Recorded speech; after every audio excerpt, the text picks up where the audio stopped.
Yes, students, today our topic is solution of linear differential equation with constant coefficients. ठीक है, last 2 videos में भी आप यही लीनियर डिफरेंशियल इक्वेशंस के सॉल्यूशंस फाइंड आउट कर रहे थे.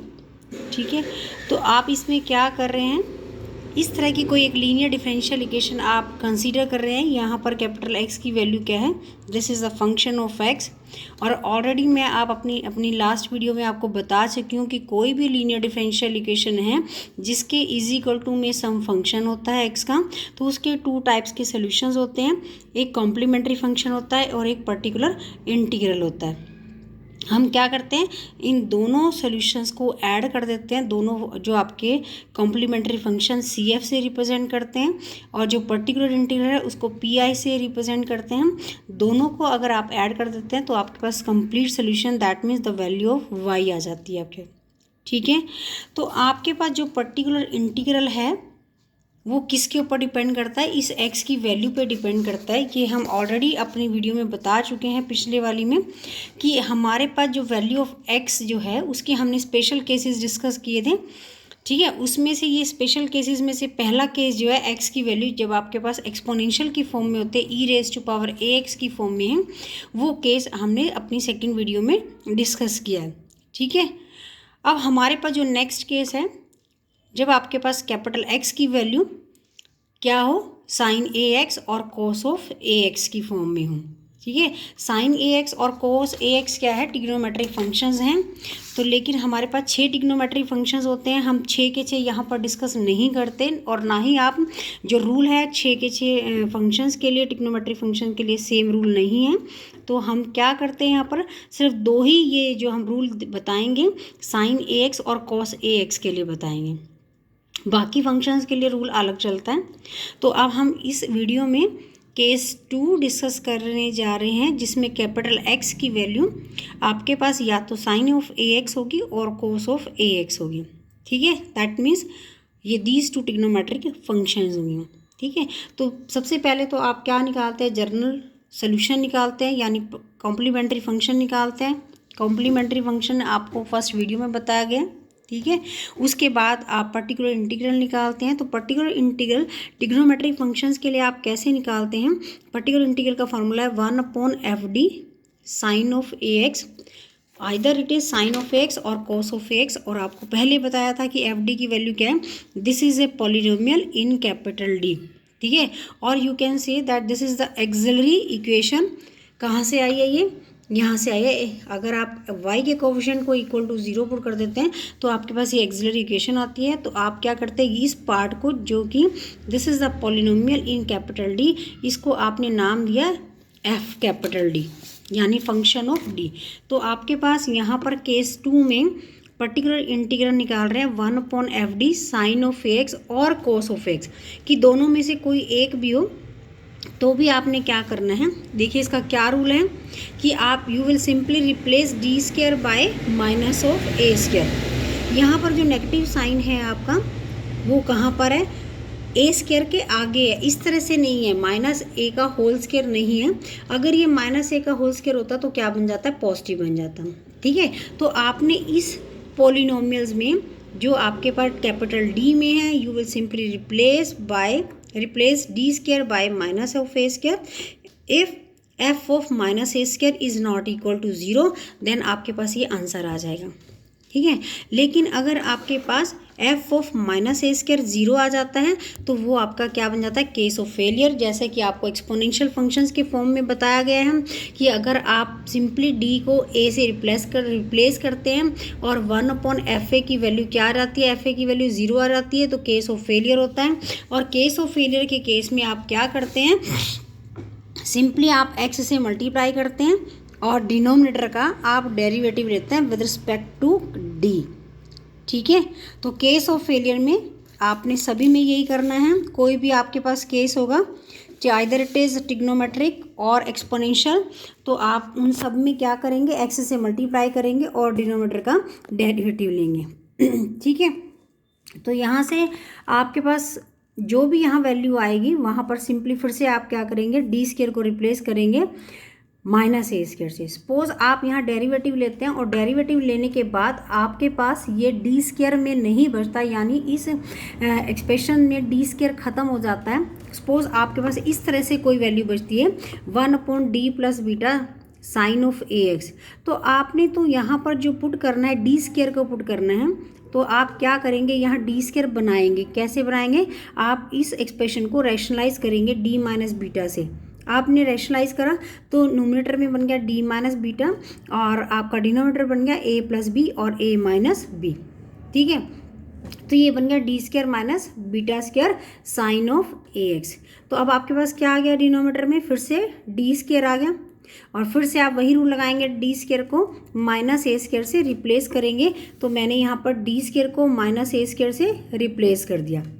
अब दोनों में से माइनस साइन कॉमन आ जाएगा, ये माइनस साइन मैंने आगे लगा दिया, 1/a² plus beta square capital D. अब हमने क्या किया, डी माइनस बीटा को साइन ए एक्स से मल्टीप्लाई किया, यानी कैपिटल डी के साथ भी साइन ऑफ ए एक्स लगा दिया और बीटा के साथ भी साइन ऑफ ए एक्स लगा दिया। जैसा कि आपको पता है कैपिटल डी की वैल्यू आपके पास क्या होती है, d/dx होते हैं। ठीक है, तो जब आपने capital d sine of x के साथ लगाया, that means you will take the derivative of sine of A x with respect to x. तो आपने साइन का डेरिवेटिव लिया, क्या बना, कोस ऑफ एक्स इंटू में ए। तो आपके पास आ गया -1/a² plus beta square A cos of X minus beta sine of A X आ गया।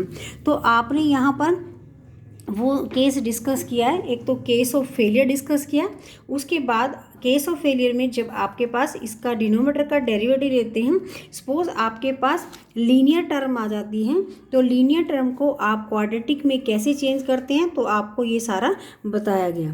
ठीक है, चलिए अब हम इस पूरे क्वेश्चन को एक एग्जांपल की हेल्प से एक्सप्लेन करते हैं। पूरे जो आपने सॉल्यूशंस फाइंड आउट करने का प्रोसीजर किया है उसको हम एक एग्जांपल की हेल्प से एक्सप्लेन करेंगे। सपोज आपने लिया है d²y/dx² plus y is equal to sine of A x sine of 2x। आपने ये एग्जांपल लिया है, ठीक है। इस एग्जांपल में आपको फिर से फर्स्ट और सेकंड वीडियो के सारे पार्ट्स बताए जाएंगे कि अगर आपके पास कोई भी इक्वेशन है और उस इक्वेशन के इज इक्वल टू में सम फंक्शन ऑफ एक्स है, तो आपको दो सोल्यूशन निकालने हैं। एक आपने कॉम्प्लीमेंट्री फंक्शन निकालना है, दूसरा पर्टिकुलर इंटीग्रल निकालना है। तो सबसे पहले स्टेप क्या था आपके पास, पहला स्टेप था कि आप d/dx को कैपिटल डी से और d²/dx² को आप कैपिटल डी स्क्वायर से रिप्लेस करेंगे। तो यहाँ क्या है आपके पास, d²/dx² है, तो आपके पास आ जाएगा d² plus y is equal to sine of x into में साइन ऑफ 2x। ठीक है, अब आपने यहाँ से y कॉमन लिया, d² प्लस में 1 into y is equal to sine of x और साइन ऑफ 2x। ठीक है, तो ये आपकी इक्वेशन बन गई। तो सबसे पहला उसके बाद आप क्या करते हैं, सेकंड स्टेप में आप एक्सिलरी इक्वेशन निकालते हैं। एक्सिलरी इक्वेशन क्या होती है, तो coefficient of y equating to 0, तो आपने ये लिया, तो आपका d² इज इक्वल टू -1 आ गया और उसके बाद आपकी value d is equal two plus minus क्या आ गई, आयोटा आ गई। d की वैल्यू प्लस माइनस आयोटा आ गई, यानी आपके पास रूट्स किस फॉर्म के आए हैं, alpha plus minus iota beta के फॉर्म में आए हैं और अल्फा की वैल्यू यहाँ पर क्या है, 0 है। आपको बताया है कि अगर कॉम्प्लेक्स रूट है तो आंसर क्या होता है, e की alpha x c1 cos beta x plus c2 sine of beta x। इस तरह से आपका सोल्यूशन होता है। यहाँ पर आपके पास अल्फा की वैल्यू क्या है, 0 है, तो आपके पास बना complementary function is equal to E की power 0x into c1 cos of, यहाँ पर कोफिशिएंट कितना है, 1 है आयोटा के साथ, तो 1x प्लस में c2 साइन ऑफ 1x। ये हो गया आपके पास। अब आप यहाँ देखेंगे e की पावर 0 क्या होता है, आपका 1 होता है, तो ये बच गया c1 cos of x plus c2 sine of x। ये कॉम्प्लीमेंट्री फंक्शन आया है और आप इसको जनरल सॉल्यूशन भी कहते हैं, बिकॉज इसमें क्या है, आर्बिट्ररी कांस्टेंट इन्वॉल्व होते हैं। ठीक है, तो एक सोल्यूशन तो आपका ये बन गया। अब आपको सेकंड सोल्यूशन निकालना है, पर्टिकुलर इंटीग्रल, और पर्टिकुलर इंटीग्रल के लिए एफ डी की वैल्यू क्या है, ये है d² प्लस में 1, d² प्लस में 1 और यहाँ पर इज इक्वल टू में क्या है, साइन ऑफ एक्स और साइन ऑफ 2x। मैंने आपको बताया था कि यहाँ पर अकेला साइन होगा या अकेला कोस होगा, बट यहाँ पर तो क्या है, साइन का प्रोडक्ट्स है। तो आप साइन के प्रोडक्ट को सिंपली किस में चेंज करेंगे, एडिशन और सब्ट्रैक्शन में। और आपको लोअर क्लासेस में बताया गया हुआ है कि अगर आपने प्रोडक्ट्स को एडिशन सब्ट्रैक्शन में चेंज करना है तो आप क्या करेंगे, यहाँ 2 से मल्टीप्लाई करेंगे और 2 से क्या करेंगे, डिवाइड करेंगे। तो ये बन गया 1/d² प्लस में 1 और 1/2 1/2 और यहाँ पर 2 sin x sin a sin b का फार्मूला क्या होता है, आप यहाँ लिख लें। 2 sin a sin b का फार्मूला होता है cos of a minus b और माइनस में cos a plus b, minus में cos a प्लस b आप लिखते हैं। ठीक है, तो यहाँ पर आपने फॉर्मूला लगाया यहाँ पर आपने क्या लगाया, फॉर्मूला लगाया है। फॉर्मूला लगा के देखिए क्या बनेगा, 2 sin of x sin of 2x का यहाँ फॉर्मूला लगाया है। तो cos a minus b cos a minus b और माइनस में cos a प्लस b ये लगाया। x माइनस 2x क्या आएगा, माइनस x आएगा और cos ऑफ माइनस x क्या होगा, cos ऑफ x के इक्वल होगा। तो ये बन गया 1/d² प्लस में 1 इंटू में 1/2 और ये हो गया cos of x minus cos of 3x। ठीक है, अब हम क्या करेंगे, इन दोनों को अलग अलग करेंगे। 1/2 इंटू में d² प्लस में 1 cos of x minus 1/2 1/d² plus में 1 cos ऑफ 3x। ठीक है, अब हम क्या करेंगे, यहाँ पर कोस वाले हैं तो सिंपली रिप्लेस d² बाय यहाँ पर जो x कोफिशिएंट है 1 है तो -1 का square, this is equal to -1 और यहाँ d का स्क्वायर रिप्लेस बाय -3 का square that is equal to -9। तो फर्स्ट एक्सप्रेशन में आप d² को क्या पुट करेंगे, -1 का square that is equal to -1 और सेकेंड वाले में d के स्क्वायर को आप -3 का square that is equal to -9 put करेंगे। ठीक है, जब आपने पीछे वाले टर्म्स में लास्ट एक्सप्रेशन में यहाँ पर -9 पुट करा तो -9 प्लस 1 कितना हो जाएगा, -8 हो जाएगा और माइनस माइनस प्लस 16 हो जाएगा। तो आपके पास लास्ट वाली वैल्यू बन गई +1/16। ठीक है, 1/16 और cos ऑफ 3x। अब क्या रहेगा, ये रह गया आपके पास, ये क्या है 1/2 इंटू में 1/d² plus 1 cos of x। जब आपने यहाँ पर d² को -1 से रिप्लेस करा तो -1 प्लस 1 केस ऑफ फेलियर बन गया। अगर केस ऑफ फेलियर बन जाता है तो हम क्या करते हैं, इसको x से मल्टीप्लाई करते हैं और डिनोमिनेटर का डेरिवेटिव लेते हैं और ये एज इट इज़। ठीक है, तो ये एक टर्म बन गई, दूसरी टर्म ये बन गई। तो 2 2 ज़ा 4 हो गया तो x/4। अब आप देखिए कैपिटल D का मतलब होता है डेरिवेटिव और 1/कैपिटल D का मतलब होता है इंटीग्रेशन। ठीक है, तो यहाँ पर क्या आ गया, 1/कैपिटल D आया तो ये गया this is integration with respect to x और प्लस में ये जो लास्ट टर्म बची हुई है वो मैंने एज इट इज़ कॉपी कर दिया। ठीक है, तो ये हो गया x/4। कोस का इंटीग्रेशन क्या होता है, साइन ऑफ x। ठीक है, प्लस में 1/16 और कोस ऑफ 3x। तो ये आपके पास किसकी वैल्यू आ गई, पर्टिकुलर इंटीग्रल की वैल्यू आ गई। Therefore complete solution is y is equal to complementary function plus में पर्टिकुलर इंटीग्रल। आपके पास कॉम्प्लीमेंट्री फंक्शन क्या आया था, c1 cos of x plus c2 sine of x आया था और पर्टिकुलर इंटीग्रल आपका क्या आया है, x sine of x/4 plus में 1/16 cos ऑफ 3x। ठीक है, तो आपको एक बार और मैं रिपीट कर देती हूँ, क्या थी हमारी स्टेटमेंट, d² y/dx² प्लस में y is equal to sine of x sine of 2x।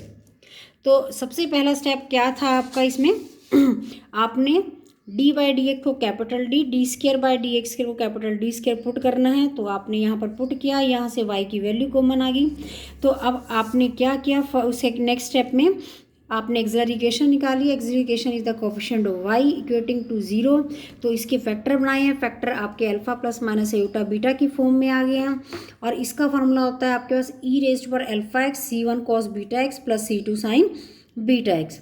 ठीक है, आपके पास ये सोल्यूशन आ गया। ई की 0 1 होता है तो आपके पास कॉम्प्लीमेंट्री फंक्शन आ गया। अब नेक्स्ट स्टेप है पर्टिकुलर इंटीग्रल निकालना है, 1/d² + 1 और आपके पास है sine of x sine of 2x। ठीक है, अब हमने क्या करना है, क्योंकि हमारे पास रूल प्रोडक्ट्स के लिए नहीं है, हमने इसको एडिशन सब्ट्रैक्शन में चेंज करना है, तो आपने 2 से मल्टीप्लाई और 2 से डिवाइड किया, तो 2 sin x sin 2x में आपने फॉर्मूला लगाया है, 2 sin a sin b क्या होता है, cos a - b minus cos a + b formula होता है, तो यहाँ पर मैंने वही लगाया, cos a - b minus cos a + b formula लगाया, तो आपके पास बन गया cos x minus cos 3x।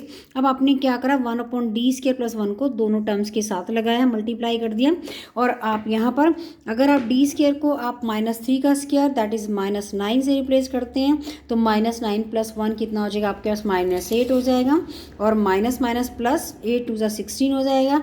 लेकिन अगर आप यहाँ d² को -1 से रिप्लेस करते हैं तो केस ऑफ फेलियर आ जाएगा आपके।